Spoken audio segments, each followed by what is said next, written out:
সে বলেছিল যে এরপরে আমরা কি বাবু নিব, ছেলে বাবু নিব না মেয়ে বাবু নিব, এই কথাটাও সে ক্লিয়ার করেছে। আবির বাইরের লোক হয়ে সে করে বলেছে যে এত বয়স্ক মানুষ ছি, দেখতে এত খারাপ। আমি তখন কি মনে করলাম, সামনাসামনি দেখে তোমাদের মনে হয়েছে যে আমি লাইলাকে বিয়ে করব যখন আমি শাকিব খানের মতো হব, এরকম ইন্টারভিউ আমার বাসায় আমাকে কেন ব্যবহার করবে? সে সুন্দর মতো বলে যেতে পারে যে না, আমার সাথে তোমার ভালোবাসা সম্পর্ক না। কিন্তু মামুন তো ডাইরেক্ট তোমাকে ছাইরা চলে যায় না। মামুন আপু হচ্ছে মামুনের ফ্যান, মানে বলছে যে তোমার দিহাত বড়, তুমি হচ্ছে মামুনের দিহাত বড় ফ্যান। এই বাইকটা আসলো যে রয়্যাল এনফিল্ড, ওটা নাই কেন? আচ্ছা, তার বাইক আছে 4টা, সেই 4টা ব্যাগ কে দিয়েছে? 4টা ব্যাগ কি আমি তো জানি না, আমি জানি না এটা। আমরা জানি অনেক, আমি জানি অনেক। আপনি একটু বলুন। আমরা জানি যে মামুন একটা বাইক কিনছে, যাই করছে, ভিডিও করছে, ও বলছে যে আমার নিজের টাকা কিনছে। তাহলে এখন কেন কিনছে না? হ্যাঁ, এখন তো সব কিছু আছে। এখন আর বাংলাদেশে সবথেকে হাই সেন্সের বাইক 4টা আছে, কেন কিনবে? তোমাকে বলি, এখন কি নতুন এই বাইকটা আসলো যে রয়্যাল এনফিল্ড, ওটা নাই কেন? আচ্ছা, সেই জিনিসটা মামুনও স্বীকার করে। প্রো ম্যাক্স নাই কেন? আমি শুনতে চাই 16 প্রো ম্যাক্স নাই। আমরা এখন একটু হয়তো ওর কাছে হ্যাঁ ওইটাই। না ব্যবসা বাণিজ্য নিয়ে ব্যস্ত হয়ে গেছে। ব্যবসা বাণিজ্য নিয়ে তাহলে তখন আরো বেশি, এখন বাড়ি নাই কেন? এখন বাড়ি নাই কেন? আচ্ছা, মানে তুমি কি বলতে চাচ্ছ যে লাইনারে মানে কিছুই নাই?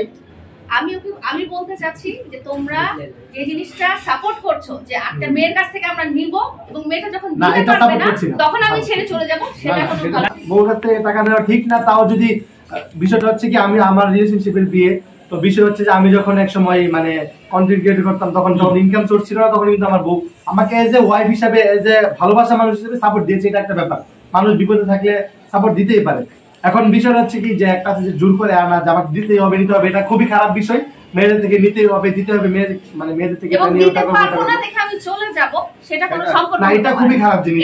তাহলে আপনি কিন্তু মামুনের পক্ষে কথা বলছেন। এই লায়লার মুখ থেকে শুনলাম যে দিতে পারবো না, আমার যতই অ্যাবিলিটি আছে দিয়েছি, পরে আমি দিতে পারবো না। ওইটা পার্সোনাল বিষয় তো আমরা জানি না। এখন আমি বলি আপনাকে, আপনার বউর যতক্ষণ আছে, যত টাকা আছে, আপনার বউর এখন না, আপনি কি আপনার বউকে ছেড়ে দিবেন? অবশ্যই না, অবশ্যই ছাড়বেন, আরো বেশি করে সাপোর্ট দিব, পাশে দাঁড়াবো। তার মানে এখন আপনি আসলে লায়লার সামনে যে কথা একটু আগে বলছেন, ভুল কথা বলছেন, স্বীকার করেন ভুল? এটা ভুল না, অবশ্যই ভুল না। হয়তো আমি বলি এক হাতে যদি কেউ করে, এটা যদি কেউ করে যে তোমাকে আমি দিতে পারবো না এবং ছেড়ে চলে যাব, তাহলে তো সে আমাকে ব্যবহার করে চলে যাবে। তো সেই ক্ষেত্রে আমার তো উচিত যে আমি আইনের আশ্রয় নিব, যে সে আমাকে কেন ব্যবহার করবে। সে সুন্দর মতো বলে যেতে পারে যে না, আমার সাথে তোমার ভালোবাসা সম্পর্কটা নাই।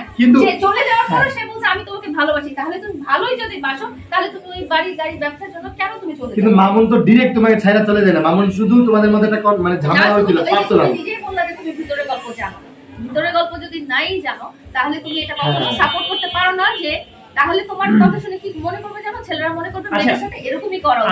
আমি একটু আবিরের কাছে যাই না আবির, একটা ভিডিওতে এত বছরের সম্পর্ক ছেড়ে চলে আসার পরে আপনি কি আপনার ওয়াইফকে বলবেন সে বুড়ি, তার জন্য তার সাথে থাকি না, সে একটা বুড়ি, তার সাথে কিভাবে? এটা বলা অবশ্যই একটা রং। একটা মানুষের সাথে যখন আমি থাকবো, রিলেশনশিপে থাকবো, তখন অবশ্যই মানুষটাকে কটক্ষ করে কথা বলে, নিজে মানে একটা মানুষকে যদি ছোট করে কথা বলি, তাহলে তো আমি এতদিন এই মানুষটার সাথে ছিলাম, তাহলে আমি নিজেও ছোট হলাম। আমি ছোট মানুষ দেখি ছোট মানুষের সাথে ছিলাম, তো এটা যে যার কমন সেন্স আছে সে কখনোই বলবে না। সে তো বডি শেমিং করে বলেছে যে এত বয়স্ক মানুষ ছি, দেখতে এত খারাপ। আমি তখন কি মনে করলাম, সামনাসামনি দেখে তোমাদের মনে হয়েছে? এটা আমি দেখি নাই, তাই আমি শিখতে পারছি না। তুমি তো আমার বেডরুমে বসে ভিডিও করেছো। আমি যতদিন তাদের বাসায় গিয়েছি বসে ভিডিও করেছে। এমন কি আমি একটা কথা বলি, আমি আর মামুন বেডরুমে থাকি, ওখানে সে তার বউকে নিয়ে যে ভিডিও করেছে, তো সে তো জানে, সে তো সব দেখেছে। আমি রাতেও থাকছি। আপনার কাছে আরেকটা জিনিস জানবো, আমি খোলাসা পছন্দ করি। আবির, আপনি কি জানেন লায়লার 2টা বাচ্চা আছে? হ্যাঁ আমি জানি, থাকতেই পারে। ওকে, এত আপনি যেহেতু জানেন, আপনি কিন্তু তার ঘরের মানুষ না, ঘরে থাকেন নাই। আমি বলতেছি ঘরে থাকেন নাই কখনো, কিন্তু সে তো অনেক বছর একসাথে ছিল, এক ঘরে ছিল, এক রুমে ছিল। তো সে বিভিন্ন সোশ্যাল মিডিয়াতে বলছে যে এটা আমাকে লায়লা বলেছে যে তার বোনের মেয়ে। আপনি জানেন, সে জানেন না বোনের মেয়ে? হ্যাঁ এটা বলছে। এটা মানে মামুন বলছে যে লায়লা হচ্ছে আর বোনের মেয়ে, স্বীকার গিয়েছে যে ওটা বোনের মেয়ে বলছে। এটা আপনি কি বলেন? এখন ওরা তো বিভিন্ন ইন্টারভিউতে যেত, ইন্টারভিউ দিত, অনেক সময় বলতো মামুন হচ্ছে আপুর ফ্যান, আপু হচ্ছে মামুনের ফ্যান।